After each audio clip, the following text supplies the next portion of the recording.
दोस्तों ये बहुत ही दुखद घटना है, इसीलिए मैं आप लोगों के सामने हाथ जोड़कर विनती करता हूँ कि आप लोग इस पूरी घटना को ज़रूर सुनिएगा। क्योंकि दोस्तों इस घटना से आपको बहुत बड़ी सबक मिलने वाली है, बहुत अच्छी सीख मिलने वाली है। दोस्तों ये सच्ची घटना है महाराष्ट्र प्रदेश के यावतमाल ज़िले के अंतर्गत एक बहुत बड़ा जंगल है, उसी जंगल के अंदर ये घटना घटित हुई है। दोस्तों सुबह के 8 बज रहे थे, एक गाय चराने वाला व्यक्ति अपने कुछ गायों को लेकर जंगल के अंदर जाता है तो देखता है कि उस जंगल के अंदर एक इंसान का शरीर जला हुआ पड़ा है। जब वो व्यक्ति उसको देखता है तो उसके करीब जाता है, उसको पहचानने की कोशिश करता है, लेकिन वो शरीर इस तरीके से जल गया था कि उसको पहचान पाना मुश्किल हो रहा था। वो व्यक्ति कुछ लोगों को वहाँ पर बुलाता है, तो कुछ लोग पुलिस को फ़ोन करके सूचना देते हैं कि ऐसी-ऐसी घटना घटित हुई है। तो तुरंत कुछ देर के बाद वहाँ मौके पर पुलिस वाले पहुँच जाते हैं। अब दोस्तों पुलिस वाले जब उस बॉडी की छानबीन करते हैं तो उनको भी पहचान पाना मुश्किल हो जाता है। वो लोग भी नहीं पहचान पाते हैं कि आखिर ये व्यक्ति है कौन। लेकिन जब वहाँ से सबूत इकट्ठा की जाती है तो वो व्यक्ति एक शर्ट पहना था, तो शर्ट का ये पूरा बाजू तो जल चुका था, लेकिन ये वाला हिस्सा जो है ये बस बचा हुआ था। पुलिस वाले इस शर्ट के हिस्से को बरामद करते हैं। उसका अंडरवियर अच्छे से नहीं जला हुआ था, उसका अंडरवियर बचा हुआ था। तो सबूत के तौर पर ये शर्ट के बाजू को और अंडरवियर को इकट्ठा कर लेते हैं और कुछ बटन वगैरह मिलता है, उसको इकट्ठा कर लेते हैं। उसके बाद उसके बॉडी को बरामद करते हैं और पोस्टमार्टम के लिए भेज दिया जाता है। जब पुलिस वाले ये सबूत लेकर थाने पर पहुंचते हैं तो सबसे पहले पुलिस वालों के मन में सवाल आती है कि आखिर ये व्यक्ति है कौन और कहाँ का रहने वाला है। जब वो पुलिस वाले उसके अंडरवियर को देखते हैं, कपड़े के पहनाव के हाव भाव को देखते हैं, तो उनको कहीं ना कहीं ये बात समझ में आ जाती है कि जरूर ये व्यक्ति पढ़ा लिखा व्यक्ति है और शहर में रहने वाला है, क्योंकि जो कपड़ा पहना हुआ था वो ब्रांडेड था। तो पुलिस वाले क्या करते हैं कि अपने आसपास के ज़िले में जितने भी थाना होता है वहाँ पर ये सूचना भिजवाते हैं और ये पता करने की कोशिश करते हैं कि पिछले 3-4 दिनों के अंदर क्या किसी थाने पर किसी के लापता होने की खबर रिपोर्ट दर्ज करवाई गई है। अब दोस्तों पुलिस वाले क्या करते हैं कि जब ये खबर सभी थानों पर पहुंचा देते हैं तो एक थाने से सूचना मिलती है कि 2 दिन पहले एक स्कूल के मास्टर जी थे, वो अपने घर से लापता हो गए हैं। अब दोस्तों पुलिस वाले सबसे पहले उस स्कूल पर पहुंचते हैं। तो मैं आपको बता दूं कि उस स्कूल का नाम सनराइज इंग्लिश मीडियम होता है और जो मास्टर जी होते हैं, जो लापता होते हैं, उनका नाम शांतनु होता है।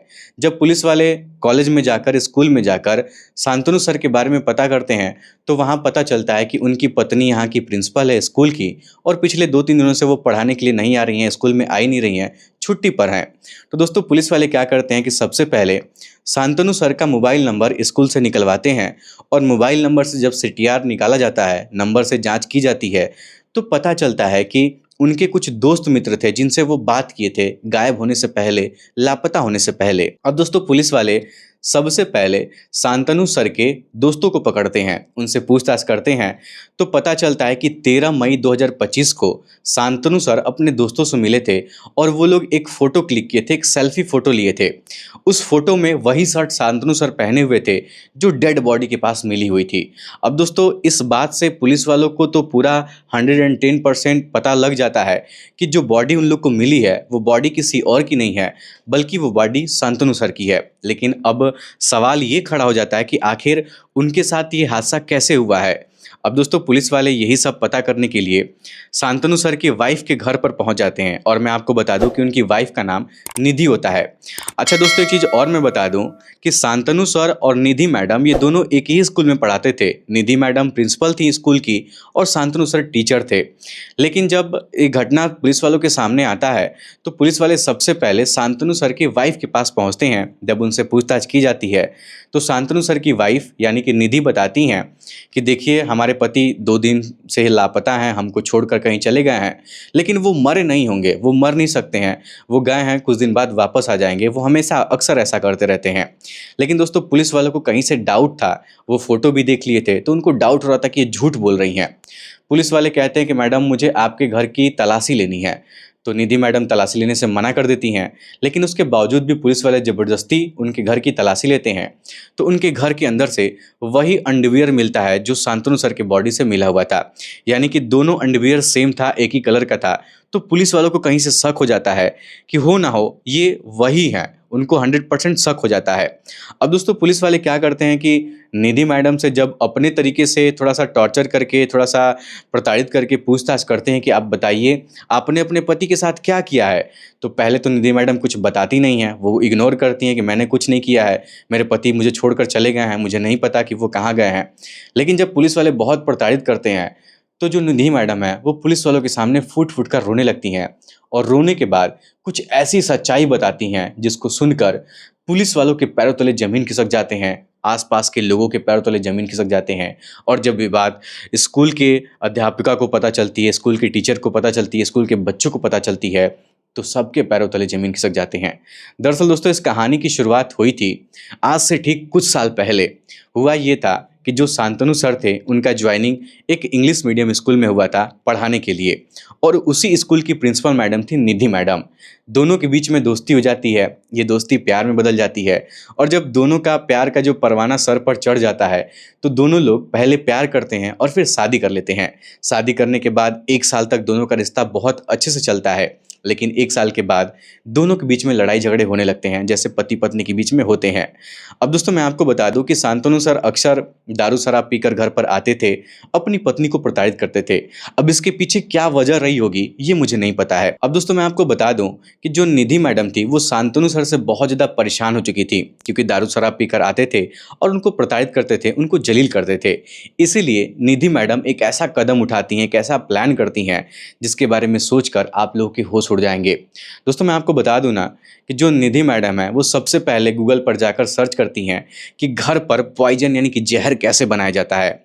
अब यूट्यूब से या फिर गूगल से उनको तरीका पता चल जाता है, तो अपने घर में बैठकर वो ज़हर बनाती हैं और जब शाम के टाइम में उनका पति दारू शराब पीकर नशे में घर आता है और घर पर आकर जब बेड पर सो जाता है, तो वो मैडम एक जूस बनाती हैं और जूस के अंदर वो ज़हर मिलाकर अपने पति को पिला देती हैं। अब उसका पति उस समय नशे में था, उसको लगा था कि उसकी पत्नी उसको जूस दे रही है पीने के लिए, वो बेचारा पी लेता है और पीकर बेड पे सो जाता है, लेकिन सोते-सोते उसकी मौत हो जाती है, उसको पता भी नहीं चलता है।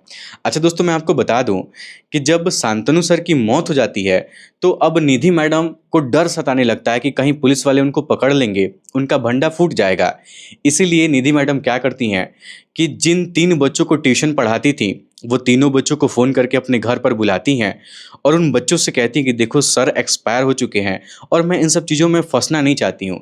मैं चाहती हूँ कि तुम लोग मेरा मदद करो, इनकी बॉडी को हम लोग जंगल में जाकर फेंक देंगे। अब दोस्तों जो बच्चे क्लास करने के लिए आते थे, ट्यूशन पढ़ने के लिए आते थे, वो बच्चे निधि मैडम का सपोर्ट करते हैं। गाड़ी में सर को लिटाया जाता है और ये सब लेकर जंगल में चले जाते हैं और जंगल में जाकर फेंक देते हैं। वहाँ से सभी लोग वापस आ जाते हैं। जो बच्चे थे वो अपने घर चले जाते हैं और निधि मैडम उन बच्चों से कहती हैं कि देखो इस घटना के बारे में किसी को कोई भी जानकारी नहीं होनी चाहिए, किसी को कुछ भी पता नहीं चलना चाहिए कि ऐसा भी कुछ हुआ है। इतना दिलासा देने के बाद उनको घर भेज देती हैं और अपने खुद घर पर आ जाती हैं। लेकिन जब घर पर आती हैं, जब पूरी रात गुजरती है, पूरी दिन गुजरती है, तो उनको डर सताने लगता है कि कहीं अगर वो बॉडी पुलिस वालों के हाथ लग जाएगी, तो मेरा जो है पत्ता वो ख़त्म हो जाएगा, मेरी ज़िंदगी बर्बाद हो जाएगी। अब दोस्तों जब उनके मन में डर बैठ जाता है, तो निधि मैडम क्या करती हैं कि अगले दिन एक बहुत बड़े गैलन में पेट्रोल मंगवाती हैं और वो पेट्रोल लेकर सीधा अकेले जंगल में पहुँच जाती हैं और वो पेट्रोल छिड़क कर अपने पति की वो ऐसे ही जला देती हैं। उनकी बॉडी जो है पूरा अधजली हो जाती है, आधा जलती है, आधा बच जाती है। हालाँकि वो माचिस की तिल्ली लगाती हैं और वहाँ से भाग जाती हैं। उनको लगता है कि शायद सब कुछ राख हो जाएगा, लेकिन कुछ राख नहीं हुआ था, बहुत सारी चीज़ें वहाँ पर बच गई थी। अब दोस्तों यहाँ से वो गाय वाला आता है, जब गाय चराने के लिए जाता है जंगल में, तब उसकी मुलाकात उस शांतनु सर के बॉडी से होती है। फिर जाके पुलिस वालों को सूचना मिलती है। फिर पुलिस वाले स्कूल पर जाते हैं, तो स्कूल वालों से पता चलता है कि वो लापता हैं। फिर स्कूल से वो पुलिस वाले उनकी पत्नी के पास जाते हैं और जब इस तरीके से जांच पड़ताल होती है, तो जो निधि मैडम है एकदम से फूट-फूट कर रोने लगती हैं और इस पूरी घटना की सच्चाई पुलिस वालों के सामने आ जाती है। दोस्तों निधि मैडम पुलिस वालों से कहती हैं कि इस घटना में मेरी कोई गलती नहीं है, वो मुझे प्रताड़ित करते थे, मैं उनके साथ रहना नहीं चाहती थी, इसीलिए मैं ऐसा कदम उठाई हूँ, नहीं तो मैं उनके साथ ऐसा कभी नहीं की होती। फिलहाल दोस्तों पुलिस वाले उन तीनों बच्चों से पूछताछ करते हैं, तो वो तीनों बच्चे स्वीकार करते हैं कि हाँ मैडम हम लोग को बुलाई थी और हम लोग से हेल्प मांगी थी कि इनको बॉडी को ठिकाना लगाना है, ये करना है, वो करना है, तो हम लोग उनका सहयोग किए थे, लेकिन इसमें हम लोग की कोई गलती नहीं है। अच्छा दोस्तों जो तीनों बच्चे थे वो नाबालिग थे, इसीलिए उनको छोड़ दिया जाता है, उनके साथ कुछ किया नहीं जाता है। लेकिन निधि मैडम के ऊपर जितनी भी धाराएँ लगाई जा सकती थी, ये हत्या करने का, ये बहुत सारी चीज़ें धाराएँ लगाई जाती हैं, वो सारी धाराएँ लगाकर कोर्ट से कार्रवाई करते हुए उनको जेल के अंदर डाल दिया जाता है। लेकिन दोस्तों ज़रा-सा आप लोग सोचिए कि एक ही स्कूल के प्रिंसिपल मैडम होकर अपने पति के साथ ऐसा कदम कैसे उठा सकती हैं? क्या कोई शिक्षक, कोई टीचर अगर जो बच्चों को पढ़ाता है, जो बच्चों को ज्ञान देता है कि बच्चे तुम अपनी ज़िंदगी में ऐसा काम मत करना, क्या वही दारू शराब पीकर नशे की हालत में जाता है घर पर और अपनी पत्नी को प्रताड़ित करता है? क्या ये कोई टीचर ऐसा काम कर सकता है? क्या शिक्षित व्यक्ति ऐसा कोई काम कर सकता है?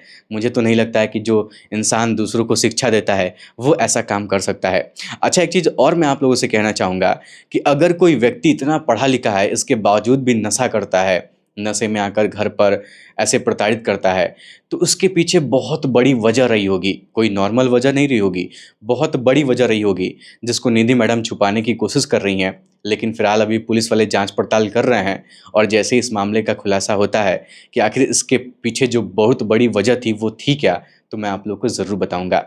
लेकिन दोस्तों, जो मास्टर जी लोग हैं, जो टीचर लोग हैं, जो लोग बच्चों को सलाह देते हैं कि आप लोग अपने जीवन में बहुत बेहतर करिए, आगे बढ़िए, उन लोगों को ऐसा काम नहीं करना चाहिए।